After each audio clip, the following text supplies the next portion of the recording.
Well, it certainly was a thrilling Olympics for the Jamaicans, so smothering their domination. And now this will be a hard act to follow for Usain Bolt, running in lane number 5, the Olympic champion, world record holder 3 times over. And word that the organizers here have loaded this race full of bonuses for Bolt, upwards to $100,000 if he wins and wins in world record time. But that might be a tall order, considering he's been doing a lot of public appearances since his tremendous Olympic competition in Beijing. It certainly could be a tall order. He has not been doing much training whatsoever, but when you're as fit as he is, this is when your peak occurs, and you don't have to train that much. You just have to carry that peak as long as you possibly can, and being 22 years old certainly is an advantage to do that. The Bolt in a field that includes the Olympic silver medalist and the Olympic bronze medalist, Thompson and Dix, also running today. This, in fact, is an Olympic class 100 final, no question about it. Well, all eyes will be on Usain Bolt. There's Walter Dix, a very contrasting style. He's such a compact and muscular man. You can see as he stands next to Bolt, he's almost a foot shorter than the world-class sprinter and world record holder. Yeah, he's only 5'7". There's Bolt at 6'5", looking relaxed again, going through his Ali-like warm-up. Also running in the race today, the Americans, Sean Crawford in lane number 1. In Athens, he won the gold in the 200 and then silver in the 200 meters in Beijing, as a best this year in the 100 meters of 10:09. Running out of lane 1, Sean Crawford of the United States. Well, Crawford is more of a 200-meter specialist, and he possesses very good speed endurance. So if anyone can pressure Usain Bolt at the end of this race, it could potentially be Sean Crawford.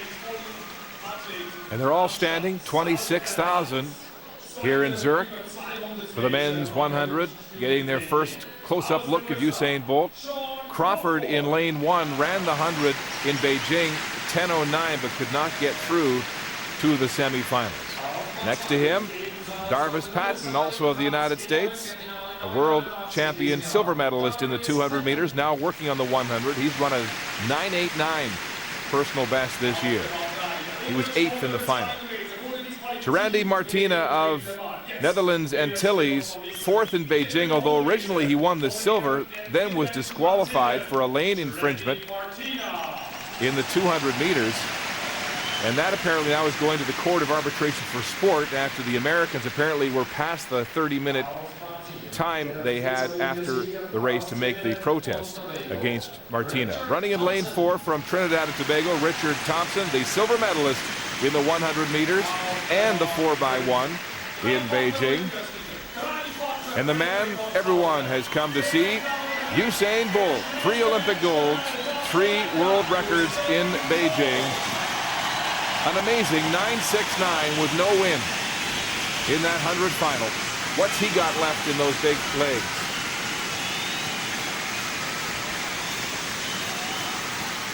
So Bolt looking relaxed and enjoying the crowd. Walter Dix of the United States next to Bolt in lane number 6. Double Olympic bronze medalist in Beijing, was 3rd in the 100 final and the 200-meter final.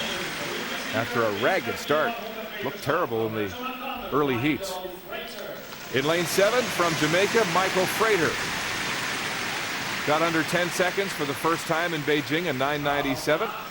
In lane 8 from Trinidad and Tobago, Mark Burns was 7th in the 100 in Osaka and in Beijing. Part of that silver medal relay team in Beijing. And in lane 9 from the United States, Travis Paget. He ran the heats in the 4x1 for the Americans, ran the second leg. Of course, that ill-fated American relay team that botched up the baton. But it is Usain Bolt running right down the middle of the track in lane 5 here. His encore performance after his astonishingly brilliant Olympics. Well, Usain Bolt is surrounded by Richard Thompson and Walter Dix. Those two athletes have had such a long NCAA season. They battled each other throughout the year. So for them to be racing world-class times in August is quite exceptional after they peaked for the NCAA season in June and tried to carry that peak through the entire summer. Bolt has been slow out of the blocks this year, but hits his top speed about halfway down the track and then leaves everybody in his wake. Bolt in 5, Thompson in 4, Dix in 6. And again, Bolt is left in the blocks. It's Dix and Thompson out front. Now he gets going. Bolt takes the lead halfway down the track. Dix trying to come back but can't. It's Bolt first again. 9:83. He says not bad.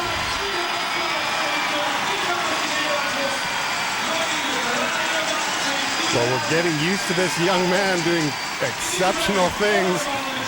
And again, his textbook pose that he's done so many times over the last couple of weeks in the 100, the 200, the 4x1, and now the first world-class 100 meters after the Olympic Games. Again, he sets an exceptional time, making 9.83 looking very easy. Yet again into another headwind of 0.5 meters per second. When this young man has perfect conditions, there is talk that he could run into the 950s. He did not get the best of starts. Richard Thompson to his left got a very good start, but this is where 6'5" comes to the forefront. His long strides, so smooth, so relaxed, not working hard whatsoever, and like you mentioned, Mark, gives us a little bit of a hand wave saying it was a mediocre race for me. Well, like they say, the formula for success, velocity equals stride length times stride rate. And when a 6'5" frame like Bolt gets going like that, there's no holding him back. There's no competition.